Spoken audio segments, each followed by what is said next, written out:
Next, 14th question. What are the causes of unemployment? ನಿರುದ್ಯೋಗಕ್ಕೆ ಏನೇನು ಕಾರಣ ಅಂತ ಕೇಳಿದ್ದಾರೆ.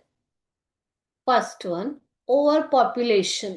ಇವಾಗ ಪಾಪ್ಯುಲೇಷನ್ ಜಾಸ್ತಿ ಆದರೆ, ಜನಸಂಖ್ಯೆ ಜಾಸ್ತಿ ಆದಾಗೆ ನಿರುದ್ಯೋಗ ಜಾಸ್ತಿ ಆಗುತ್ತೆ ಅಲ್ವಾ? ಇದೊಂದು basic common sense. Next, mechanisation. For example, ಇವಾಗ ಕಂಪ್ಯೂಟರೀಕರಣ ಬಂತು ಅಲ್ವಾ? ಅದೇ ರೀತಿ ಇವಾಗ ಆರ್ಟಿಫಿಷಿಯಲ್ ಇಂಟೆಲಿಜೆನ್ಸ್ ಅಂತಂದ್ರೇನು, ಕೃತಕ ಬುದ್ಧಿಮತ್ತೆ ಬರ್ತಾ ಇದೆ. ಇವೆಲ್ಲ ಏನು? Mechanisation, use of technology. Okay, so computer ಬಂದಾಗ ಹಲವಾರು ಜನ ಉದ್ಯೋಗವನ್ನ ಕಳ್ಕೊಂಡ್ರು. When computers introduced, then it does the work of 4 people, isn't it? In the same way, AI does the work of many people. Like this, mechanization also will becomes the reason for unemployment. Okay, next one, too much division of labor. So division of labour ಏನು ಅಂತ ನೀವು ನೋಡಿದಿರ. So too much ಆದ್ರೆ, division of labour ತುಂಬಾ ಜಾಸ್ತಿ ಆದ್ರೂ ಕೂಡ ಕೆಲವೊಂದು ಹಂತಗಳಲ್ಲಿ ಅದು ಉದ್ಯೋಗವನ್ನ ಕಳ್ಕೊಳ್ಳಬೇಕಾಗುತ್ತೆ. ನೆಕ್ಸ್ಟ್, ಸೋಷಿಯಲ್ ಇನ್ಇಕ್ವಾಲಿಟಿ, ಸಾಮಾಜಿಕ ಅಸಮಾನತೆ. ಇದರಿಂದ ಕೂಡ ನಿರುದ್ಯೋಗ ಸೃಷ್ಟಿಯಾಗುವಂತಹ ಸಂಭವ ಇದೆ. ಇನ್ಸಫಿಷಿಯಂಟ್ ಕ್ಯಾಪಿಟಲ್, ಬಂಡವಾಳದ ಕೊರತೆ. ಓಕೆ, ಸೊ ಬಂಡವಾಳದ ಕೊರತೆ ಹೇಗೆ ನಿರುದ್ಯೋಗಕ್ಕೆ ಕಾರಣ ಆಗತ್ತೆ ಮಕ್ಕಳೇ? ಬಂಡವಾಳದ ಕೊರತೆ. ಇವಾಗ ಬಂಡವಾಳ ಇದ್ರೆ ಉದ್ಯಮಗಳು ಹುಟ್ಟಿಕೊಳ್ತವೆ ಅಲ್ವಾ? ಸೊ ಉದ್ಯಮ ಹುಟ್ಟಿಕೊಂಡ ಹಾಗೆ ಕಾರ್ಮಿಕರ ಅಗತ್ಯತೆ ಬೀಳುತ್ತೆ. ಅಗತ್ಯತೆ ಬರೋದ್ರಿಂದ ಉದ್ಯೋಗಗಳ ಅವಕಾಶ ಜಾಸ್ತಿ ಆಗುತ್ತೆ.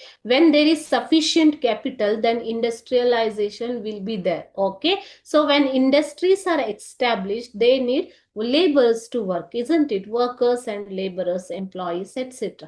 So it provides employment opportunity at all the levels. Okay, so when there is no sufficient capital for the investment, there will not be any new industries. When there are no industries, no employment. This is how insufficient capital becomes the reason for unemployment at some point. Illiteracy, ಅನಕ್ಷರತೆ are the causes of unemployment. ಅನಕ್ಷರತೆ ಯಾವ ತರ? ಇವಾಗ ಒಬ್ಬ ವ್ಯಕ್ತಿ ಓದಿಲ್ಲ ಅಂತಂದ್ರೆ ಆತನಿಗೆ ಸಾಮರ್ಥ್ಯ ಇರೋದಿಲ್ಲ. ಸಾಮರ್ಥ್ಯ ಇಲ್ಲದೆ ಇದ್ದಾಗ ಕೆಲಸ ಸಿಗೋದಿಲ್ಲ ಅಲ್ವಾ? That becomes reason for unemployment. So here literacy means not only reading and writing. Okay, there are some skills are there, skills you have to acquire. Okay, when you become employable, then only you can get employment, isn't it? So that also covers literacy nowadays. Okay, so ಈ skills ಅನ್ನೋದು ಕೂಡ ಲಿಟ್ರಸಿಯಲ್ಲೇ ಬರುತ್ತೆ ಮಕ್ಕಳೇ. ಬರೀ ಓದೋದು ಬರೆಯೋದು ಎರಡೇ ಅಲ್ಲ ಅಲ್ವಾ? ಸಾಮರ್ಥ್ಯವನ್ನ ಗಳಿಸಿಕೊಳ್ಬೇಕು. ಓಕೆ, ಈಗ ಬೇರೆ ಬೇರೆ ಕೌಶಲ್ಯಗಳನ್ನ ವೃದ್ಧಿಸಿಕೊಳ್ಬೇಕಾಗತ್ತೆ. ಸೊ ಅದು ಕೂಡ ಲಿಟ್ರಸಿಯಲ್ಲೇ, ಸಾಕ್ಷರತೆಯಲ್ಲೇ ಬರೋದ್ರಿಂದ ಅದನ್ನು ನೀವು ಇನ್ಕ್ಲೂಡ್ ಮಾಡ್ಕೋಬಹುದು. ಸೊ ಇವಾಗ ಲಿಟ್ರಸಿ ಇಲ್ಲ, ಸಾಮರ್ಥ್ಯ ಇಲ್ಲ ಅಂದ್ರೆ ಎಂಪ್ಲಾಯ್ಮೆಂಟ್ ಸಿಗೋದಿಲ್ಲ.